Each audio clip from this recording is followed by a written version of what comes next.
Good morning. তোমরা সবাই কেমন আছো? তোমরা সবাই ভালো আছো তো? বাহ, আমি আমিও ভালো আছি। আচ্ছা, বলো তো আজকে কত তারিখ? বাহ, আজকে 27 তারিখ। তোমরা মনে রেখেছো দেখছি। আচ্ছা, গতকালকে আমি কি অঙ্ক করিয়েছিলাম কেউ বলতে পারবে? হ্যাঁ বলো। গুণনীয়ক। বাহ, মনে রেখেছো দেখছি। গতকালকে আমি গুণনীয়ক অঙ্ক করেছিলাম। আচ্ছা, তোমাদের মধ্যে কেউ একজন বলো তো যে গুণনীয়ক কাকে বলে?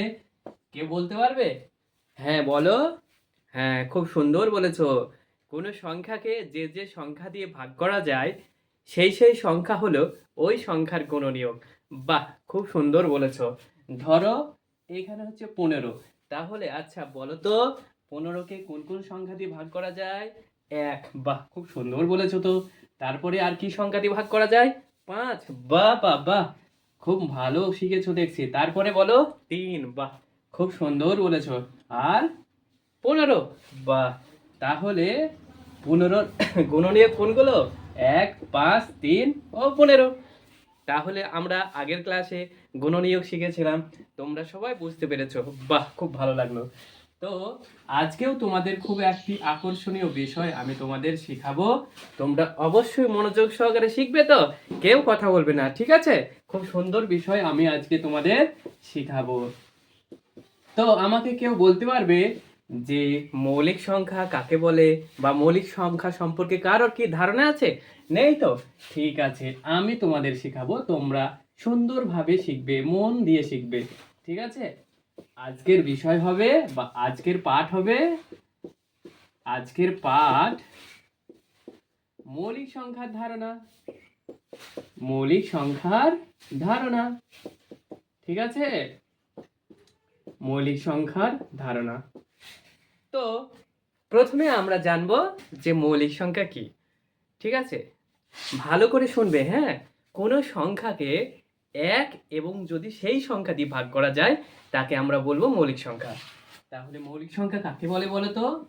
মৌলিক সংখ্যা, মৌলিক সংখ্যা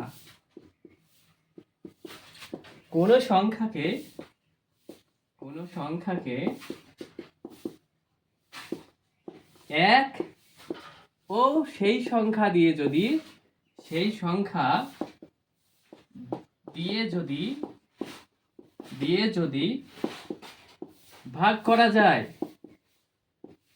ভাগ করা যায়, কিন্তু কিন্তু অন্য কোনো সংখ্যা দিয়ে ভাগ করা যাবে না। অন্য কোনো সংখ্যা দিয়ে, সংখ্যা দিয়ে যদি ভাগ করা না যায়, ভাগ করা না যায়, তাকে কি বলবো? তাকে মৌলিক সংখ্যা বলবো। বোঝা গেল? তাকে আমরা কি সংখ্যা বলবো? মৌলিক সংখ্যা বলবো। এবার দেখো, ভালো করে শিখে নাও। কোনো সংখ্যাকে এক ও সেই সংখ্যা দিয়ে যদি ভাগ করা যায় কিন্তু অন্য কোনো সংখ্যা দিয়ে ভাগ করা না যায় তাকে কি বলবো? মৌলিক সংখ্যা। এইবার আমি এইখানে, তোমাদের এইখানে দেখো কতগুলো সংখ্যা লিখছে। ধরো 1, 2, 3, 4, 5, 6, 7, 8, 9, 10। এখানে অনেকগুলো সংখ্যা লিখেছি, তাই না বলো? এইবার একটা আরেকবার পড়বো আমরা। দেখো মৌলিক সংখ্যা, কোনো সংখ্যাকে এক ও সেই সংখ্যা দিয়ে যদি ভাগ করা যায় কিন্তু অন্য কোনো সংখ্যা দিয়ে ভাগ করা যায় না। প্রথমে একের কথা ভাবো। এককে কত দিয়ে ভাগ করা যায় কে বলতে পারবে? বলো তো। হ্যাঁ, এককে শুধু এক দিয়েই ভাগ করা যায়। আর অন্য কোনো সংখ্যা আছে যে সেই সংখ্যা দিয়ে এককে ভাগ করা যাবে? কখনো কি যায়? কখনো যাবে না। তাই আমরা কি বলতে পারবো এক মৌলিক সংখ্যা? বলতে পারবো না, কখনোই বলতে পারবো না। আর একটা বিষয় তোমরা মনে রাখবে যে মৌলিক সংখ্যা হতে হলে, মৌলিক সংখ্যা হতে গেলে মৌলিক সংখ্যা দুটো গুণনীয়ক থাকে। কটা থাকে? সর্বনিম্ন দুটো গুণনীয়ক থাকে। একটা মৌলিক সংখ্যা তখনই হবে যখন তার কটা গুণনীয়ক হবে? দুটো। তোমাদের আমি ভালো করে বুঝিয়ে দিচ্ছি, দেখো এখানে 2, ঠিক আছে? 2কে কত দিয়ে ভাগ করা যায় বলো তো? 2কে 1 দিয়ে ভাগ করা যায়। তারপরে আর কত দিয়ে যায়? আর 2 দিয়ে যায়। তাহলে এখানে দুইয়ের মৌলিক সংখ্যা কটা বলো তো বাবুরা? হ্যাঁ, একটা, দুটো। তাহলে আমি কি বললাম? মৌলিক সংখ্যা হতে গেলে তার গুণনীয়ক কটা কটা হতে হবে? দুটো। Very good. তাহলে দুইয়ের মৌলিক সংখ্যা এক এবং দুই। কিন্তু একের কথা আমরা চিন্তা করো, একের কথা চিন্তা করো, একের গুণনীয়ক কটা? একটাই। তাহলে এক কি মৌলিক সংখ্যা? কখনোই না। তাহলে আমরা মনে রাখবো এক কি মৌলিক সংখ্যা? এক কখনোই মৌলিক সংখ্যা নয়। কারণ কি? কারণ একের গুণনীয়ক শুধুমাত্র এক, তাছাড়া অন্য কিছু নেই। তাই এক কোনোদিনই মৌলিক সংখ্যা হবে না। এবার দুইয়ের কথা দেখো, দুইকে এক দিয়ে ভাগ করা যাচ্ছে, আবার দুই দিয়ে ভাগ করা যাচ্ছে। আর অন্য কোনো সংখ্যা দিয়ে কি ভাগ করা যায়? মৌলিক সংখ্যা হতে গেলে দেখো, কোনো সংখ্যাকে একেও সেই সংখ্যা দিয়ে যদি ভাগ যায়, কিন্তু অন্য কোনো সংখ্যা দিয়ে যদি ভাগ করা না যায়, তাকে বলবো মৌলিক সংখ্যা। তাহলে দুইকে শুধুমাত্র এক ও দুই দিয়ে ভাগ করা যাচ্ছে, অন্য কোনো সংখ্যা দিয়ে কি ভাগ করা যাচ্ছে না, তাহলে দুইও মৌলিক সংখ্যা। এখানে একটা প্রশ্ন আসে, সব থেকে ছোট মৌলিক সংখ্যা কত বলো তো? দুই। সব থেকে ছোট মৌলিক সংখ্যা কত? দুই। ঠিক আছে, মনে রাখবো আমরা, সব সময় মনে রাখবো। এই প্রশ্নগুলো পরীক্ষায় আসে, তাই আমরা এগুলো এখন থেকেই ভালোভাবে শিখে রাখবো। ঠিক আছে, তারপরে দেখো তিন। তিনের কথা ভাবো, তিনকে কত দিয়ে ভাগ করা যায়? তিনকে এক দিয়ে ভাগ করা যায়। আর কত দিয়ে ভাগ করা যায়? তিন দিয়ে ভাগ করা যায়।